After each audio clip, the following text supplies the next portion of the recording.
예, 러시아 블라디보스토크 20년 차 김동익입니다. 예, 목사님 말씀 아주 인상 깊게 들었고요.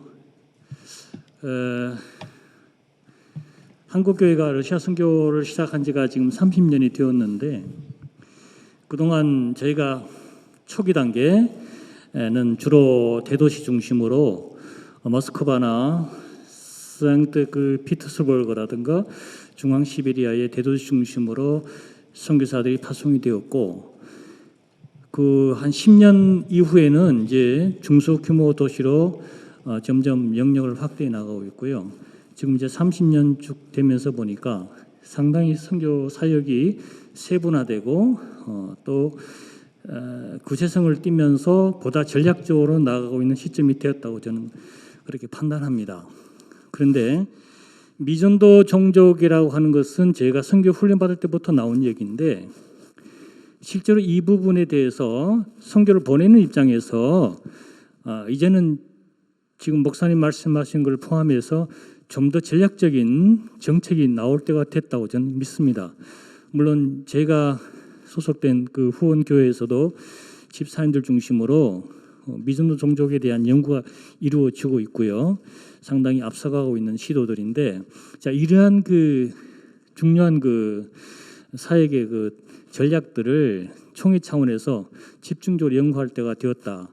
저는 그렇게 보고 또 그렇다면 실제로 우리 교단 선교사들이 동남아시아뿐 아니라 전 세계적으로 미전도 종족에 대한 그 인식, 실제로 하고 있는 사역들, 어떠한 그 비전이 있는지에 대한 구체적인 조사가 이루어지고 있는가 하고 있는 일에 대해서 거기에 대한 질문도 받아본 적도 없고 저희는 그런 상황이 있습니다. 실제 조사해 보시면 우리 피스케 선교사들이 상당히 이 부분에 관심도 가지고 있고 하고 있고 또 많은 그 열매들이 나타나고 있다는 것을 아마 표본적으로 조사가 가능할 것입니다.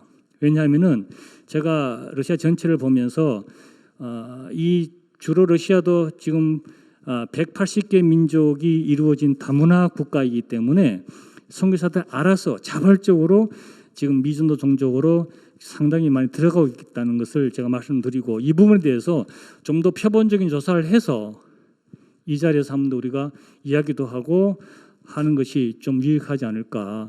미전도 종족 선교를 하지 않는다. 또 거기에 대해서 관심이 없다라고 하는 것은 조금 더 파악 이후에 지적해 주시고 또 이런 부분에서 좀 발전적인 제안을 하고 이런 것보다는 한번 이제 운을 띄우셨으니까 전략적으로 한번 그런 쪽으로 한번 집중 세미나를 통해서 성과, 열매, 어떤 문제점들을 도출해내면 좀 더 도전적인 아웃풋이 나오지 않을까 이렇게 봅니다. 거기에 대해서 좀 앞으로 그쪽으로 좀 지원해 주실 생각은 없으신지요? 여쭤보겠습니다.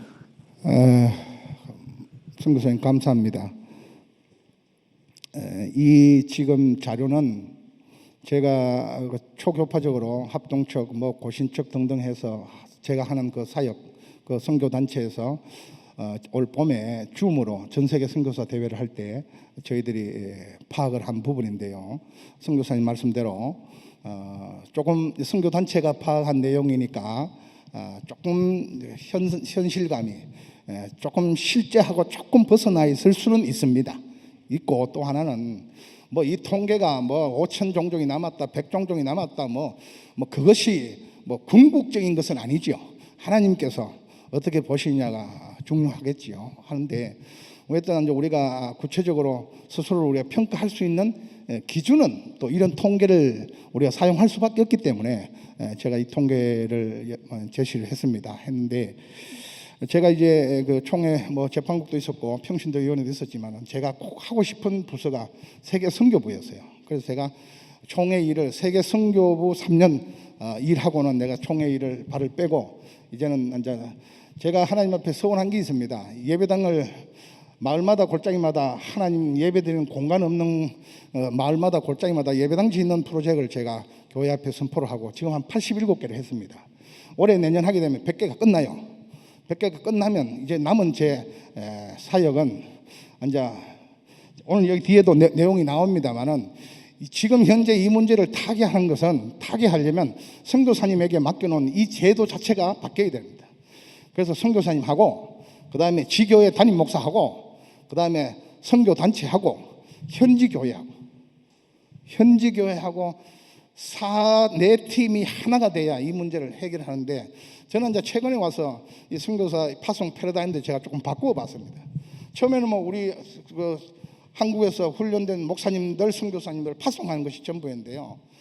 이럴 때 경우에 따라서는 코스트가 너무 많이 들고, 또 그 지역에 랜딩하는 언어 문제나 문화 문제에서 랜딩하는 게 굉장히 힘이 들고, 또 그 추후에 선교 사역에 대해서 검토하는 게 어려워요.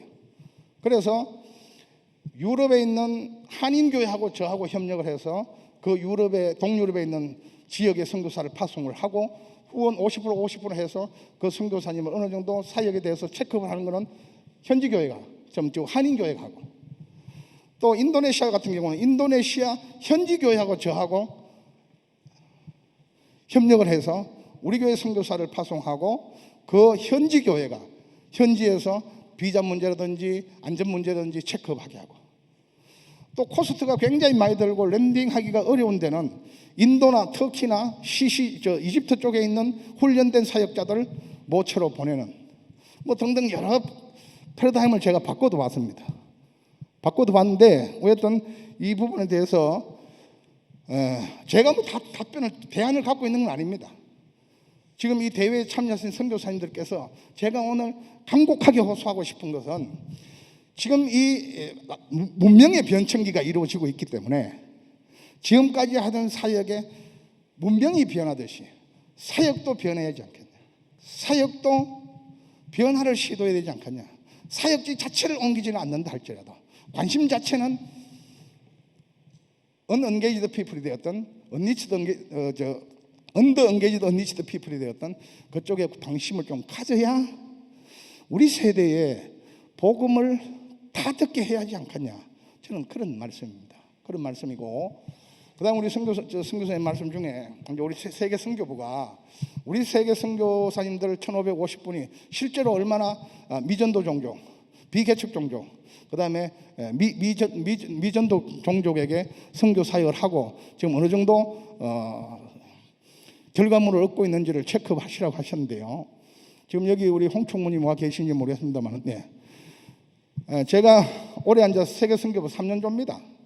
3년조고 저는 앉아 인천교회에서 선교 사역은 제가 22년, 지금 현재는 24년, 해외 못 나간 거는 2년, 그래서 22년을 선교지 다니면서 제가 보고 느낀 거 갔다 와서 다 기록을 해놨어요. 기록하고 제가 세계 선교부에 딱 가서 첫 번째 제가 한 이야기가, 우리 세계 선교부는 선교사님들의 멤버 케어에 있어서는 고심보다 못하다. 신앙 문제에 있어서는 합심보다 못하다. 선교 정책 차원에서는 합동보다 못하다. 장작의 요단 통합적 선교사, 통합적 선교, 세계 선교부라 하지만은 내가 보기에는 그렇다. 우리 홍 총무님이 어그리 하더라고요. 그래서 홍 총무님이 이번에 이 총무님을 맡고부터는 지금 제가 봐도, 제가 여기 지금 이 영상을 통해서 전 세계 선교 부장님들, 전 세계 선교부 실행위원들 듣고 보시면 뭐 돌멩이 들고 오실랑은 모르겠습니다만 지금까지 뭔 일을 했는지 모르겠다 내가 라고 할 정도로 굉장히 지금 일들을 많이 하고 계십니다. 그리고 원래 들어와서 멤버 케어 위원회도 만들어 가지고 우리 김희식 목사님 위원장으로 계시고요. 제가 이제 부위원장으로 지금은 그렇게 크게 활동은 못 하는데 앞으로 크게 활동하리라 보고요. 여러 각도로 지금 제가 재판국에서 받고 평신도 위원회도 있어 봤지만 이렇게 일이 많은 경우가 지금, 그리고 이 세계 선교부에 소속되어 있는 간사들이나 우리 과장님들이나 일하시는 분들도 너무 버거울 정도로 인적 자원이 부족해요. 그래서 제가 변창배 총무한테 이거 이래가 되냐라고 하니까 뭐 우리 총회 전체에 기구 조정을 통해서 이루어진 일이고 세계 선교부만 아니라고 하는데, 제가 보기에는 세계 선교부가 그런 선교사님 방금 말씀하셨던 일을 할 인적 자원이 없고, 제가 봤을 때 그 부분이 좀 안타깝습니다. 뭐 앞으로 차근차근 들여다보겠습니다만은 또 이루어 가겠습니다만은 현재적으로는 그렇습니다. 여기 20년 혹은 30년 가까이 선교 현장에서 활동하신 선교사님들 얼마나 많은 고생을 하셨겠습니까? 저는 이제 9년 차입니다. 좀 늦게 파송이 돼서 감히 이 자리에서 좀 말씀드리고 싶은 거는, 사실 미전도 종족의 전도를 한다는 것은 가장 어려움이 뭐냐면은 유창한 언어입니다. 저는 필리핀 선교사인데 필리핀의 섬이 7,000개입니다. 물론 대부분이 다 무인도고, 그래도 불구하고 섬마다 아직 복음이 들어가지 않은 그런 섬들이 많이 있습니다. 그런데 문제는 뭐냐면 한국 선교사들을 그런 섬에 보내서 미전도 종족이라고 해서 전도를 한다, 선교를 한다고 하는 것은 상당히 어려운 일입니다. 그렇다고 한다면 현지에 파송된 예를 들면 마닐라든지 아니면 세부든지 두마게티든지 어디든지 선교에 파송된 저희 필리핀 선교사들이 있다고 한다면 자신들의 교회에서 성도들을 교회를 만들어서 전도를 하는데 대부분들이 한국식 전도를 하고 있는 거죠. 교회를 키우고 성도들을 키워서 300명, 500명, 1000명 집회를 하고 이렇게 할 수 있어요. 그러나 제가 생각할 때에는 현지인 젊은 아이들을 선교사로 키우는 방법밖에 없다고 생각합니다. 물론 여기 지금 줌 얘기도 하셨습니다만은 아직도 스마트폰을 안 가지고 있는 동남아시아나 많은 지역의 가난한 나라들이 종족들이 많거든요. 그렇다고 한다면 결국은 언어를 통해서 갈 수밖에 없습니다. 그래서 저는 이제 방식은 어떻게 했냐면 1년에 12명씩을 뽑아서 지금 7기생 84명을 뽑아서 강한 훈련을 시키고 있습니다. 근데 이 아이들을 결국은 방법이 뭐냐? 이 아이들을 각 섬이나 각 미전도 종족으로 보내는 방법밖에 없습니다. 전 없다고 생각합니다. 그래서 이 아이들이 가지고 있는 언어, 심지어는 필리핀 섬마다 언어가 좀 달라요. 그래도 불구하고 우리 외국인 선교사들보다는 그 현지의 아이들이 키워져서 그나마 그 언어를 가지고 가서 전도를 해야 그것이 가능한 일이지, 미전도 종족에 이런 외국인 선교사들이 들어가서 전도를 본격적으로 한다는 것은 상당한 시간도 걸리고 어려움도 많다고 생각합니다. 그러니까 저는 선교에 대한 많은 노하우가 적기 때문에 제 나름대로 생각은 선교사님들이 가서 보통 선교 활동을 하시는 모든 모습들이 이런 어떤 제자를 양육해서 본국에 자기네 나라의 미전도 정도의 전도를 하려는 어떤 그런 제자 양육이 아니고 어떻게 보면 그냥 교회를 키워서 그 지역의 선교를 많이 하는 것으로 많이 보여지거든요.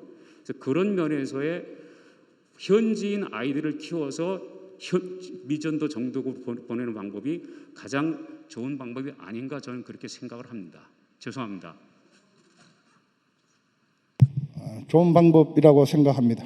좋은 방법이로.